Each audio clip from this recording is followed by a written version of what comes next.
This is The Scoop for Friday. I'm Lisa Marzilli with the WMNF News headlines. An organization tied to a program led by Casey DeSantis received a $10 million donation stemming from a settlement with the state's Agency for Healthcare Administration. WMNF's Chris Young reports leaders of that agency faced heated questioning about that deal at a House subcommittee on Wednesday. The House subcommittee questioned Siobhan Harris, the Secretary of the Agency for Healthcare Administration. The topic was how and why $10 million went to Hope Florida Foundation in a settlement between the agency that goes by the acronym AHCA and healthcare organization Centene. Republican Alex Andrade is the chair of the House Healthcare Budget Subcommittee. What are y'all doing with the $10 million? That is a question for the foundation. They are the That's a question for AHCA. They directed the payment. Andrade called the lack of answers to his questions, quote, a problem. That was a policy decision made, and what I'm hearing from the Secretary of AHCA is we have no idea what that money was to be used for, and we have no idea why we did it. That's not acceptable, Secretary. Hope Florida, spearheaded by the governor's wife, connects those on public assistance with nonprofits in faith-based communities, among other things. At a press conference Thursday, Governor Ron DeSantis called the questioning political nonsense and said that Republicans are, quote, acting like liberal legislators. Chris Young, WMNF News. HB 1505, known as the Parental Rights Bill, was filed in February. The bill seeks to amend parental rights regarding parental consent and remove exceptions that would allow minors to receive health care services. WMNF's Caitlin Serafin reports on concerns regarding STI health care from opponents of the bill. On Tuesday, the Parental Rights Bill was brought to the Florida Judiciary Committee for discussion. Supporters of the bill want to strengthen their role in health care decisions for their children. State Representative LaVon Bracey Davis is a former DCF attorney and is worried about STI testing and treatment for Florida children.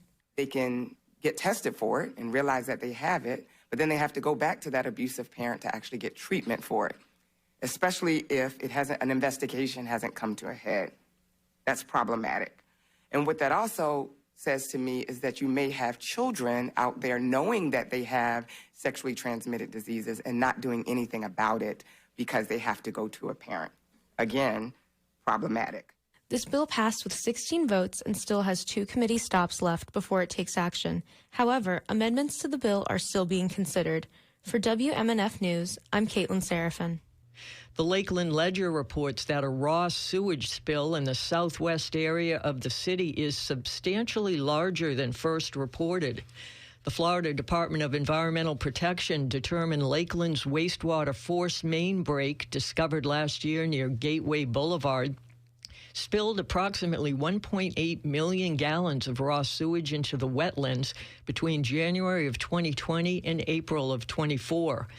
On Monday, Lakeland commissioners voted 6-0 to approve an additional $2.65 million to vastly expand the cleanup of contaminated soil in an undeveloped area north of the Carillon Lakes community. Governor Ron DeSantis' office has asked colleges and universities across the state to hand over detailed information on grants received by faculty and research over the last 6 years. The Tampa Bay Times reports colleges began the process this week of asking professors for the information, which will be supplied to DeSantis' newly formed DOGE initiative. Schools must turn over the list of published papers by Friday, April 18th. DeSantis told state university leaders last month that his team will be rooting out non-compliance with state laws over diversity, equity, and inclusion programs. USF engineering professor David Simmons, who serves as president of the school's faculty senate, tells the Times there is a huge cost associated with this, immense resources that could be going elsewhere. It's going to be partly sunny and breezy today with a high of 80 and a slight chance for an early evening shower. Lows tonight will be around 60 degrees, partly sunny and breezy on Saturday with a high of 73. I'm Lisa Marzilli with the WMNF News headlines. This is The Scoop, recorded at WMNF Tampa.